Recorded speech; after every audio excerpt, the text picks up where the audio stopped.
నిప్పుకుండలు పట్టుకుని ఊరంతా తిరిగిన మహాలక్ష్మిని చూసి బాధపడ్డ చక్రి. అసలు ఇదంతా ఎలా జరగబోతుందో తెలుసుకోవాలనుకుంటే ఇప్పుడే మన ఛానల్ని సబ్స్క్రైబ్ చేసుకొని పక్కనే ఉన్న బెల్ ఐకాన్ని క్లిక్ చేయండి. బెల్ క్లిక్ చేశాక ఆల్ పైన క్లిక్ చేస్తే మా ఛానల్ నోటిఫికేషన్స్ మీ ఫోన్లోకి వస్తాయి.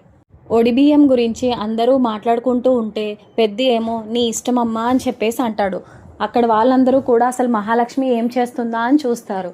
అయితే తప్పేముంది, నేను ఇంటి కోడలనే కదా, ఒడిబియ్యం నేను పోయించుకుంటాను అని చెప్పేసి ఒడిబియ్యం తన చెంగులో తీసుకుంటుంది. అయితే చక్రి తన చెంగులో ఒడిబియ్యం వేస్తాడు. అయితే అమ్మవారికి సమర్పిస్తారు చక్రి అలాగే మహాలక్ష్మి. అది చూసి చక్రి చాలా ఆనందిస్తాడు. అంటే ఈసారి మహాలక్ష్మి నా భార్య అని పూర్తిగా అర్థమైపోయింది. నా కోసం అలాగే మా కుటుంబ క్షేమం కోసం తను ఎంతకైనా వెళ్తుందని అర్థమవుతుంది అని చెప్పేసి అనుకుంటాడు చక్రి. అయితే తాయారుకి అసలు ఇదంతా జరుగుతుంది, నాకెందుకో వీళ్ళ మీద చాలా డౌట్ వస్తుంది. నిజంగా అది వీడి పెళ్ళమేనా, లేదంటే ఏమైనా అద్దెకు తెచ్చుకున్నాడా, అసలు ఏంటిది? వెంటనే ఏది చెప్పదెందుకు, తొందరగా ఏదేదో ఆలోచిస్తూ ఉంటుంది ఎంతసేపు. ఏదో తేడాగానే ఉంది ఇదంతా వ్యవహారం అని చెప్పేసి అనుకుంటూ ఉంటుంది తాయారు. అయితే గాయత్రి, మీ ఇద్దరు చాలా చూడముచ్చటగా ఉన్నారు, అందరూ కూడా చాలా బాగా మాట్లాడుకుంటారు, అయినా మీ కుటుంబం అంటేనే అంతా వేరులే అని చెప్పేసి అనుకుంటూ ఉంటుంది. అయితే తర్వాత అది అయిపోయిన తర్వాత అందరూ మాట్లాడుకుంటారు. అయితే గుళ్ళో తాయారు అలాగే మిగతా వాళ్ళందరూ కూడా నించొని ఉండంగా, సరే ఇక్కడితో పూజ అయిపోయినట్టేనా, ఇంకేమైనా పూజ మిగిలే ఉందా అని అడుగుతాడు పెద్ది. కోడలు కానీ ఇంట్లో లేదా కూతురు కానీ ఇద్దట్లో ఎవరైనా సరే ఆ 2 మట్టి కుండల్లో నిప్పు రవ్వలు వేసుకొని ఊరంతా తిరిగి అమ్మవారి గోవెలకి రావాలి. చెప్పులు కూడా వేసుకోకూడదు. అలా చేస్తే ఇంట్లో ఉన్న దోషాలన్నీ తొలగిపోతాయని అంటాడు సతీష్. అది విన్న తర్వాత అందరూ కూడా షాక్ అవుతారు. అదేంటి, ఓన్లీ పరిహారం కోసం పూజనే చెప్పారు కదా, మళ్ళీ ఇదంతా ఏంటండి అని చెప్పేసి అడుగుతారు. అయితే మరి దోషం కదా, దోషం వల్ల ఇదంతా చేయాల్సి వస్తుంది, తప్పదు. ఇవన్నీ చేస్తే ఉన్న దోషాలు కూడా తొలగిపోతాయి, అలా తొలగినప్పుడే అంతా బాగుంటుంది అని చెప్పేసి అంటాడు సతీష్. అయితే మహాలక్ష్మి షాక్ అవుతుంది ఈ మాటలన్నీ విన్న తర్వాత. అప్పుడు చక్రి అంటాడు, ఏం పర్వాలేదండి, మీరేమీ చేయాల్సిన అవసరం ఏమీ లేదు, అలాగే చెప్తారు, ఏం పర్వాలేదు, మనం పూజ ఒకటి చేశాం కదా చాలేండి అని చెప్పేసి అంటాడు చక్రి. అప్పుడు సతీష్ అంటాడు, ఇంటి కోడలివై ఉండి ఆ మాత్రం చెయ్యకపోతే ఇంకెందుకమ్మా, ఇవన్నీ చేస్తేనే కదా మీ కుటుంబం అంతా సంతోషంగా ఉంటారని చెప్పేది, అయినా అంతా బాగుంటేనే కదమ్మా ప్రశాంతంగా ఉంటుంది, అందుకనే చెప్తున్నాను, ఇది చేస్తే మాత్రం మీ ఇంటికి ప్రశాంతంగా ఉంటుంది, ఏ దోషము ఉండదు అని చెప్పేసి అంటాడు సతీష్. అంటే ముందు ఓన్లీ పూజనే చెప్పారు కదా, ఇప్పటికిప్పుడు ఇది కూడా చెయ్యాలంటే కొంచెం భయంగా ఉంది అని చెప్పేసి అంటుంది మహాలక్ష్మి. పూజ అంటే చేయగలిగాను కానీ ఇదంటే కొంచెం భయంగా ఉందని చెప్తున్నాను కదా, అందుకనే ఏమీ అనుకోకండి, నేను ఇది చేయగలనో చేయలేనో అని చెప్పేసి అంటుంది మహాలక్ష్మి. అప్పుడు పెద్ది, అవన్నీ నువ్వేం చేయాల్సిన అవసరం లేదమ్మా, పూజ చేసుకున్నాం కదా, అమ్మ దయ ఉంటుంది కదా మన మీద, ఏం పర్వాలేదు, ఏం అవసరం లేదు ఇవన్నీ అని చెప్పేసి అంటాడు పెద్ది. అప్పుడు కన్నా కూడా అంటాడు, అవును వదినా, ఇంత కష్టమైంది నువ్వెలా చేయగలుగుతావు, ఏమీ అవసరం లేదు అన్నయ్య, తనేం చేయలేదన్నయ్య, వద్దు, తనని కష్టపెట్టద్దు, మా వదిన అసలే చాలా సున్నితంగా పెరిగింది, ఇలాంటి వాటి గురించి తనకేమీ చెప్పొద్దు, అలాగే తన్ని చేయమని కూడా అనొద్దన్నయ్య, మాకు పూజ జరిగింది అదొకటే సంతోషం అని చెప్పేసి అంటాడు కన్నా. అప్పుడు చక్రి అంటాడు, ఏం పర్వాలేదండి, ఏం పర్వాలేదని చెప్తున్నాను కదా, మీరేం చేయాల్సిన అవసరం లేదు, నేను పెద్దవాళ్ళతో మాట్లాడతాను, ఇప్పుడు ఇదంతా జరిగింది ఇంకెందుకు అవన్నీ చేయడం, దోషాలంటారా వస్తూ ఉంటాయి పోతూ ఉంటాయి, ఇంకా వదిలేసేయండి, అయినా ఇవన్నీ చేయడం కూడా మంచిది కాదులేండి, ఎందుకు వచ్చింది, నేను పెద్దవాళ్ళతో మాట్లాడేసి నేను మాట్లాడతాను ఏదో రకంగా, మీరేం భయపడకండి అని చెప్పేసి అంటాడు మహాలక్ష్మితో చక్రి. అప్పుడు పెద్ది అంటాడు, నువ్వు కరెక్ట్గా చెప్తున్నావురా అమ్మ మహాలక్ష్మి, నువ్వేమీ చేయాల్సిన అవసరం లేదు, కంగారు ఏం పడకు అని చెప్పేసి అనగానే మహాలక్ష్మి సరే సరే పెద్ది అని చెప్పేసి అంటుంది. అప్పుడు కేశవ అంటాడు, ఏం పర్వాలేదు వదిన, దాని గురించి ఏమీ ఆలోచించకండి, ఎందుకు మీరు దాని గురించి ఆలోచించి ఇంకా పాడు చేసుకుంటారు బుర్ర, పూజ అయితే జరిపించేశాం కదా, మళ్ళీ ఎందుకు ఇవన్నీ పట్టుకొని వెళ్ళడం, వాటి గురించి ఆలోచించి మీ మనసు బాధ పెట్టుకోకండి అని చెప్పేసి అంటాడు కేశవ. అందరూ కూడా కూర్చొని చాలా సీరియస్గా ఆలోచిస్తూ ఉంటారు. ఒకళ్ళ తర్వాత ఒకళ్ళు మహాలక్ష్మి వైపే చూస్తూ ఉంటారు. మహాలక్ష్మి మాత్రం విపరీతంగా ఆలోచిస్తూ ఉంటుంది. ఎందుకంటే సతీష్ మాటలు తనకి మనసుకి నచ్చవు. అసలు ఇలా చెయ్యాలా లేదా, చేయకపోతే ఏమైనా అవుతుందా అన్న బాధ ఎక్కువగా ఉంటుంది. అయితే చక్రి మహాలక్ష్మి వైపు చూస్తాడు. మహాలక్ష్మి మాత్రం చాలా డల్గా ఉంటుంది. అప్పుడు చక్రి అంటాడు, నాకు ముందే తెలుసు ఇలాంటివన్నీ జరుగుతాయని. నాకు ఆవిడ కనుక ఏమైనా చెప్పామంటే ఇగో ఇలాగే ఆలోచిస్తూ ఉంటుంది. ఎందుకండి ఇంకా ఆలోచిస్తూ ఉంటారు దాని గురించి? ఏమీ ఆలోచించాల్సిన అవసరం లేదండి. ఆల్రెడీ పూజ చేసుకున్నాం, కులదైవాన్ని దర్శించుకున్నాం, ఇంకంతకు మించి ఏం చేస్తారు? ఏం అవసరం లేదు, పర్వాలేదు అని చెప్తున్నాం కదా, ఇంకా దాని గురించి ఆలోచిస్తున్నారని మీ ముఖం చూస్తుంటే అర్థమవుతుంది. ప్లీజ్ మహాలక్ష్మి గారు, ఏం పర్వాలేదండి, దాని గురించి ఏమాత్రం ఆలోచించకండి, దోషాల గురించి ఆలోచించొద్దని చెప్పాను కదండి అని చెప్పేసి అంటాడు చక్రి మహాలక్ష్మితో. అప్పుడు పెద్ది అంటాడు, సర్లేరా వదిలేసే, వద్దని చెప్పేసి అన్నప్పుడు వద్దు. అమ్మ మహాలక్ష్మి, ఎందుకమ్మా దాని గురించి అంతలా ఆలోచించేయడం, వదిలేసే దాని గురించి. అలాగే ఒరే నువ్వు కూడా ఏమీ అనకు అని చెప్పేసి అంటున్నాడు పెద్ది. అప్పుడు లేదన్నయ్య, అసలు ఎందుకని అంతలా ఆలోచించాల్సిన అవసరం ఏముందని, అందుకనే వద్దండి ఆలోచించొద్దండి అని చెప్తున్నాను అంటే పెద్ది, అయినా వద్దని చెప్పేసింది కదరా ఆల్రెడీ మహాలక్ష్మి, ఇంకా దాని గురించి ఎందుకని ఆలోచించడం అంటే, ఒకవేళ తను చేస్తానన్నా నేను ఒప్పుకోవాలి కదన్నయ్య, నేను అసలుకే ఒప్పుకోను. ఎలా తిరుగుతారు 2 చేతుల్లో కాలుతున్న కుండలు పట్టుకొని, కాళ్ళకి ఏ చప్పులు లేకుండా రోడ్డు మీద ఎండలు నడిస్తే కాళ్ళు అంటుకుపోతాయి రోడ్కి. నేను వద్దని చెప్పేసి అంటున్నాను కదా, అయినా ఈవిడ ఒప్పుకోపోవడమే కరెక్ట్ అని చెప్పేసి అంటాడు చక్రి. తర్వాత రోజు టీ పెట్టుకుని వస్తాడు పెద్ది అందరికీ కూడా టీ ఇస్తే ఈలోపు గాయత్రి వస్తుంది. అసలు ఏంటి ముఖాలలా వెలుగుతున్నాయి, ఏం జరుగుతుంది అని చెప్పేసి అడుగుతుంది గాయత్రి. ఏం లేదు, ప్రశాంతంగా నిద్ర పట్టింది అని చెప్పేసి అంటాడు చక్రి. అయితే గాయత్రి, మరి ఇవాళ రాత్రికి వెళ్ళిపోతున్నారా మీరు ఊరు అని అడిగితే, వెళ్ళిపోదామని అనుకుంటున్నాం, ఇంకా పనేముంది, ఆల్రెడీ అమ్మవారిని దర్శించేసుకున్నాం కదా, ఇంటికి వెళ్ళిపోవడమే అంటే, అసలు మీరు ఇక్కడికి ఎలా వచ్చారు, ఎందుకు వచ్చారు అని అడిగితే, అప్పుడు పెద్ది, అదే నా పెళ్ళి గురించి, నాకు పెళ్ళి అవ్వట్లేదని, అలాగే ఏదో దోషం ఉంది చిన్నగా, అది పరిహారం కోసమే కదా ఇక్కడికి వచ్చాము, అంతే, ఇంకెలాగో అయిపోయింది, అందుకే ఇంక ఇవాళ నైట్ బయలుదేరిపోతాం నువ్వు చెప్పినట్టే అని అంటాడు పెద్ది గాయత్రితో. అప్పుడు గాయత్రి, పూజ అంతా చేశారు కదా బావా, ఎలాగైనా సరే పెళ్ళి అయిపోతుందిలే, ఏం పర్వాలేదు, నీకు మంచి అమ్మాయితో పెళ్లి జరుగుతుంది అని చెప్పేసి అంటుంది గాయత్రి. అప్పుడు చక్రి కన్నాతో అంటాడు, ఒరే చూడరా, వీళ్ళమ్మేమో ఎంత గేయాలు గంపో, పాపం గాయత్రి మాత్రం ఎంత చక్కగా మాట్లాడుతుందో చూడు, అంతా మన మంచే కోరుకుంటుంది, అలా ఉండాలరా అని చెప్పేసి అంటాడు చక్రి. అలా మాట్లాడుకుంటున్నప్పుడు మనీషా అక్కడికి వచ్చి గరం పానీ నహి ఆ రహా హే అని అడుగుతుంది. అంటే వేడి నీళ్ళు రావట్లేదు అని చెప్పేసి. అయితే చక్రి, అదేంట్రా, మనం చేసినప్పుడు బాగానే వచ్చినాయి కదా, ఇప్పుడు ఎందుకు రావట్లేదు అని అంటాడు కన్నాతో. అప్పుడు పెద్ది, అదేంటి వస్తున్నాయి కదా అంటే, అప్పుడు మనీషా, నేను చెక్ చేశాను రాలేదు అని చెప్పేసి అంటుంది.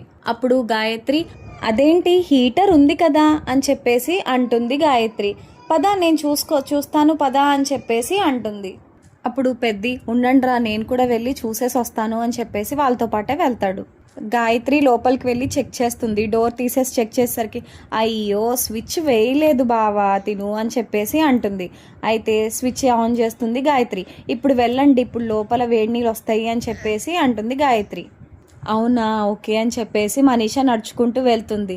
అయితే నడుస్తూ జారిపై కింద పడిపోబోవడంతో పెద్ది పట్టుకుంటాడు మనీషాని. అప్పుడు గాయత్రి పెద్ది వైపు మనీషా వైపు అలా చూస్తూ ఉంటుంది.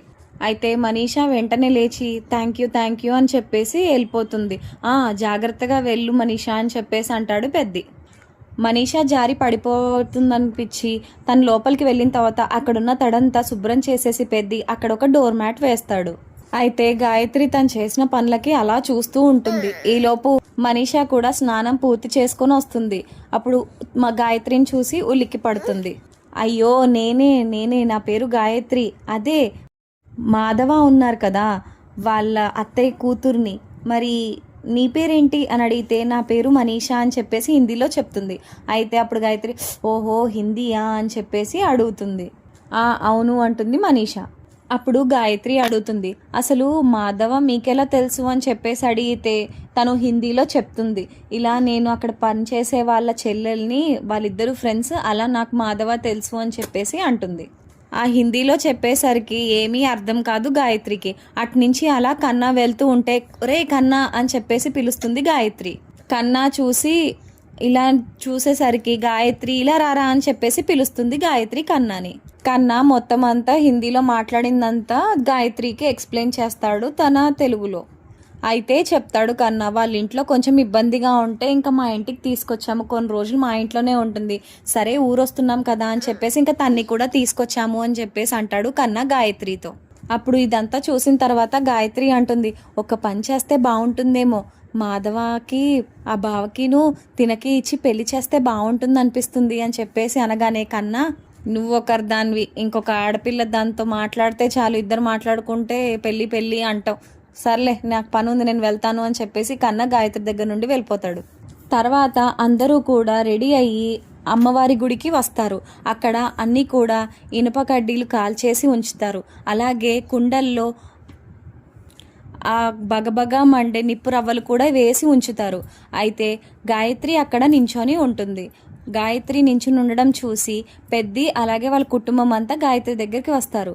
అప్పుడు పెద్ది అడుగుతాడు, గాయత్రి ఇలాంటివన్నీ పట్టుకుంటే చేతులు కాలుతాయి కదా, అలా ఎలాగా చేయగలవా ఇదంతా అంటే, నాకు ఇదంతా తెలుసు బావా, ఏం పర్వాలేదు, అమ్మ దయ ఉంటే అన్నీ ఉన్నట్లే అంటారు, అందుకనే ఇదంతా పట్టుకొని ఊరంతా తిరిగి ఇక్కడికి వస్తే మనసు శాంతంగా ఉంటుంది అని చెప్పేసి అంటుంది గాయత్రి. ఈలోపు తాయారు అక్కడికి వస్తుంది. ఏ గాయత్రి ఇట్రా అని చెప్పేసి కసురుతుంది. గాయత్రి వెళ్ళిన తర్వాత, ఎందుకే నువ్వు వాళ్ళతో మాట్లాడుతున్నావు, నీ మొగుడు పడకంగా ఉండంగా ఎందుకు వాడితో వెళ్ళి మాట్లాడుతున్నావు, తెలీదా నీకు అని చెప్పేసి అంటుంది. ఏంటమ్మా నువ్వు, వాళ్ళు మన చుట్టాలు, మాట్లాడితే తప్పేముంది, నాకు పెళ్ళి అయిపోయింది అది గుర్తుపెట్టుకో నువ్వు అని చెప్పేసి అంటుంది గాయత్రి. అప్పుడు తాయారు, ఏ మీ ఇంట్లో ఆడవాళ్ళు ఉన్నారు కదా, రావని భయపడ్డారా, అంతేరా, మీ కుటుంబమే అంత, ఇలాంటివన్నీ చేయడానికి చేత కాదు మీకు, ఎన్ని దోషాలు తొలగి ప్రశాంతంగా ఉంటామో తెలుసా, అయినా ఇలాంటివన్నీ వాళ్ళ ఎవరికి చేత కాదులే, ముఖ్యంగా అదిగో నీ మరదలకి అసలుకే చేత కాదులే అని చెప్పేసి అంటుంది తాయారు. అయితే మహాలక్ష్మికి ఆ మాటలకి చాలా బాధ అనిపిస్తుంది. అయినా ఎందుకురా ఇక్కడికి వచ్చేం లాభం, ఇంకెందుకు, అయిపోయింది కదా, వెళ్ళిపోండి ఇక్కడి నుంచి, అయిపోయినప్పుడు ఎందుకు ఇక్కడ అలా నిలబడతారు దిష్టి బొమ్మల్లాగా అని చెప్పేసి అంటుంది తాయారు పెద్ద వాళ్ళని. తాయారు అనే మాటలకి అయితే ఆ తర్వాత తాయారు అడుగుతుంది, అసలు నువ్వు ఈ డ్రెస్ వేసుకుని ఎక్కడికి వద్దాం అనుకుంటున్నావు, ఏదో పెద్ద వీర వనితలాగా చెప్పేశావు కదా, పూజ చేస్తాను అన్నీ చేసేస్తాను అని చెప్పేసి, ఆ పొగరంతా దిగిపోయిందా అని అడుగుతుంది తాయారు మహాలక్ష్మిని. అప్పుడు ఆ మాటలకి చక్రి కోపం వచ్చి, పదండి ఇక్కడి నుంచి మనం వెళ్ళిపోదాం, ఎందుకు ఇక్కడ, వాళ్ళు ఏదోలా ఏడుస్తారులే, మనం అందరం పక్క పోదాం పదండి అని చెప్పేసి చక్రి వాళ్ళందరినీ తీసుకువెళ్ళిపోతాడు అక్కడ నుండి. పక్కకి తీసుకొచ్చిన తర్వాత చక్రి అంటాడు, ఇప్పుడు ఇవన్నీ వినేసి మీరు డైవర్ట్ అయిపోకండి, ఏం పర్వాలేదు, మేము వద్దని చెప్తున్నాం కదా, జరగాల్సింది ఏదో అదే జరుగుతూ ఉంటుంది, ఇవన్నీ చేసేసినంత మాత్రాన జీవితం మారిపోతుందని కాదు, మీరు ఖచ్చితంగా దీని గురించి ఆలోచిస్తున్నారు, నిన్న రాత్రి నుంచి నేను మిమ్మల్ని చూశాను అని అనగానే కేశవ, అవునండి ఏదో 100 చెప్తారు, మీరు చేయలేను అన్నప్పుడు ఇంకా అది వదిలేయాలి, అంతే తప్ప దాని గురించి ఆలోచించి మీ ఆరోగ్యం పాడు చేసుకోవడం ఏమీ బాగాలేదండి అని అంటాడు కేశవ. అయితే పెద్ది కూడా, వద్దమ్మా మహాలక్ష్మి, ఇలాంటివేమీ చెయ్యొద్దు, ప్రశాంతంగా ఉండు, వచ్చావు కదా చక్కగా చుట్టుపక్కల ప్రకృతి అంతా ఎంజాయ్ చేయి, అంతే తప్ప ఎందుకమ్మా దాని గురించి పదే పదే ఆలోచిస్తూ నీ ఆరోగ్యం పాడు చేసుకుంటావు చెప్పు అని అంటాడు పెద్ది. అయితే ఒకవైపు మహాలక్ష్మి అలాగే అంటుంది, కానీ లోపల తాయారు అన్న మాటలు తనకి మనసుకు గుచ్చుకుంటూ ఉంటాయి. నేను పూజ చేస్తాను, నేనున్నాను, నేను ఒడిబియ్యం పెడతాను, ఇవంటివన్నీ కూడా గుర్తొస్తూ ఉంటాయి మహాలక్ష్మికి. అయితే మహాలక్ష్మి కన్నాని, రే కన్నా ఒకసారి ఇటు రారా అని చెప్పేసి అంటుంది. అప్పుడు చక్రి, ఏంటండి అంటే, ఏం లేదు ఇప్పుడే అలా వెళ్ళి వస్తాను, కన్నాని తోడుగా తీసుకువెళ్తాను అని చెప్పేసి అంటుంది మహాలక్ష్మి. అయితే చక్రి సరే అని చెప్పేసి అంటాడు. ఇంతకీ మహాలక్ష్మి వెళ్ళింది అక్కడ మట్టి కుండలు అలాగే అందులో నిప్పురవ్వలు వేసుకొని ఊరంతా తిరగడానికి. అది ఎంతో మనసుకి గుచ్చుకుంటుంది మహాలక్ష్మికి, అందుకే చివరికి తను కూడా మొయ్యాలి అని చెప్పేసి నిర్ణయించుకుంటుంది.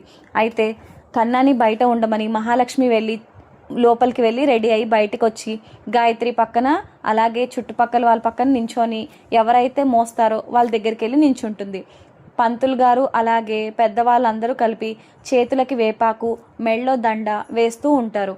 అయితే ఇంకా రావట్లేదేంటి వీళ్ళు అని చెప్పేసి చక్రి అలా చూడంగానే మహాలక్ష్మి ఆ రోలో కనబడుతూ ఉంటుంది. అయ్య బాబోయ్, ఈవిడేంటి వద్దంటే అలా వెళ్ళిపోయింది. అన్నయ్య చూడన్నయ్య, మహాలక్ష్మి గారు అక్కడికి వెళ్ళిపోయి నించుంది చూడండి, పదండి మనం వెళ్ళాలి అని చెప్పేసి అక్కడికి వెళ్తాడు. ఏమండి ఏంటండి ఇది, వద్దని చెప్పినా సరే ఎందుకండి మాట వినరు, అవన్నీ మనం చేయలేము, ముందు మీరు వద్దన్నారు మళ్ళీ ఇప్పుడు ఎందుకండి పట్టుకుంటున్నారంటే, మీరంతా నా కుటుంబం, నేను ఖచ్చితంగా ఇది చేయాలనుకుంటున్నాను, నన్ను ఇంకేం అనకండి అడగకండి ప్లీజ్ అని చెప్పేసి అంటుంది మహాలక్ష్మి. తాయారు ఏమో ఇప్పుడు బుద్ధి వచ్చిందా నీకు, వచ్చేసావు అని అడుగుతుంది. బుద్ధి కాదు, మొత్తం ఊరంతా తిరిగి ఏంటో చూపిస్తాను, నేనంటే ఏంటో నీకు ఈ మాత్రం తెలీదు, ముందు వద్దు అనుకున్నాను, ఇప్పుడు నేను ఏంటో చూపిస్తాను అని చెప్పేసి అంటుంది మహాలక్ష్మి. మహాలక్ష్మిని చూసి అందరూ కూడా కంగారు పడుతూ ఉంటారు. అయ్యో ఇదంతా చేయాల్సిన అవసరం ఏముంది, పాపం అంత బాధపడాల్సిన అవసరం ఏముంది, అమ్మ మహాలక్ష్మి వద్దమ్మా అని చెప్పేసి పెద్ది ఎంత చెప్తున్నా, లేదు పెద్ది, మీ అందరి క్షేమం నాకు ముఖ్యం, మీరంతా నా కుటుంబం, నా కోసం మీరంతా ఎంతో చేశారు, కాబట్టి నేను ఇది ఖచ్చితంగా చేస్తాను అని ఆ వేడి వేడి కుండలు కూడా రెండు చేతులతో పట్టుకొని ఉట్టి కాలు మీద మహాలక్ష్మి మొత్తం మొదలు పెడుతుంది నడక. వెనకాలే పెద్ది, చక్రి, కన్న, కేశవ, అలాగే మనీషా అందరూ కూడా నడుచుకుంటూ వస్తారు. మహాలక్ష్మి ఎంతో కష్టపడుతుంది, అది చక్రి చూడలేకపోతాడు. అయినా సరే పాపం కుండల్ని మాత్రం ఏమాత్రం కింద పెట్టదు, అలా నడుచుకుంటూనే వస్తుంది. చక్రి కూడా ఎంతో ట్రై చేస్తాడు, వద్దండి అని చెప్పినా సరే వచ్చింది. పాపం ఆవిడ మా కోసం ఎంత బాధపడుతుందో, గొప్పింటి అమ్మాయి ఇలా జరగడం ఏమీ బాలేదు అని చెప్పేసి అనుకుంటూ ఉంటాడు. మహాలక్ష్మికి విపరీతంగా చేతులు కాళ్ళు కాలుతూ ఉంటాయి. కాళ్ళు కాలుతున్నాయని చెప్పేసి చక్రి చూస్తాడు. ఇంకా జాగ్రత్తగా ఇంకా దగ్గరికి వచ్చేస్తుంది గుడి కనగా. అక్కడ వాటర్ కనపడతాయి చక్రికి. ఆ కుండలో నింపి వాటర్ని రోడ్ మీద పోస్తాడు, కాలు కాలకుండా ఉంటాయని చెప్పేసి. అయితే పోసేసరికి మహాలక్ష్మి చక్రి వైపు చూస్తుంది, చూసి ఒక నవ్వు నవ్వుతుంది. జాగ్రత్త అండి అని చెప్పేసి చెప్తాడు చక్రి. అలాగే సక్సెస్ఫుల్గా మహాలక్ష్మి ఊరంతా తిరిగి వచ్చి అమ్మవారి దగ్గర ఆ కుండలు రెండు సమర్పించి దండం పెట్టుకుంటుంది. అయితే చక్రి పక్క నుండి చూస్తాడు. మహాలక్ష్మి వచ్చి కూర్చుని అమ్మ అంటుంది. చూసేసరికి కాలు కొంచెం కాలుతూ ఉంటాయి, అలాగే చేతులు కూడా కాలిపోయి ఉంటాయి. ఏంటండి ఇది, వద్దని చెప్పినా సరే ఎందుకని ఇలాంటి పనులు చేస్తారు మీరు, ఆ చేతులు చూసారు ఎలా కాలిపోయాయో, పాపం ఎందుకండి ఇలాంటి పనులన్నీ చేస్తారు, అయ్యో అంతా నా వల్లే అని చెప్పేసి పరిగెత్తుకుంటూ వెళ్ళి ఇంటింటికి తిరిగి అడుగుతాడు. అడిగి ఐస్ క్యూబ్స్ తన కర్చీఫ్లో వేసుకొని మహాలక్ష్మి దగ్గరికి తీసుకొచ్చిన తర్వాత వాటిని కాపడం పెడతారు. ఈ ఐస్ క్యూబ్స్ అన్నీ ఎక్కడి నుంచి తీసుకొచ్చారండి అంటుంది మహాలక్ష్మి. ఇవన్నీ ఎందుకండి మీకు, ఎవరో ఒకరు అడిగితే ఇస్తూనే ఉంటారు కదా, అలాగే ఇచ్చారు, చూడండి పాపం ఎలా కాలిందో మీ చేతులు అని చెప్పేసి ఆ చేతుల్ని అలా అలా తడుముతూ ఉంటాడు ఐస్ క్యూబ్స్తో. ఆ తర్వాత మహాలక్ష్మి చక్రి వైపు చూసి నవ్వుతుంది. తాయారు అదంతా చూసి కులుక్కుంటుంది. మరి ముందు ముందు ఏం జరగబోతుంది, తాయారు ఏం చేయబోతుంది, అలాగే ఆ కుటుంబం అంతా క్షేమంగా మళ్ళీ ఇంటికి చేరుకోనుందా, తెలుసుకోవాలనుకుంటే ఇప్పుడే మన ఛానల్ని సబ్స్క్రైబ్ చేసుకొని పక్కనే ఉన్న బెల్ ఐకాన్ని క్లిక్ చేయండి. బెల్ క్లిక్ చేశాక ఆల్ పైన క్లిక్ చేస్తే మా ఛానల్ నోటిఫికేషన్స్ మీ ఫోన్లోకి వస్తాయి. Thank you so much for watching.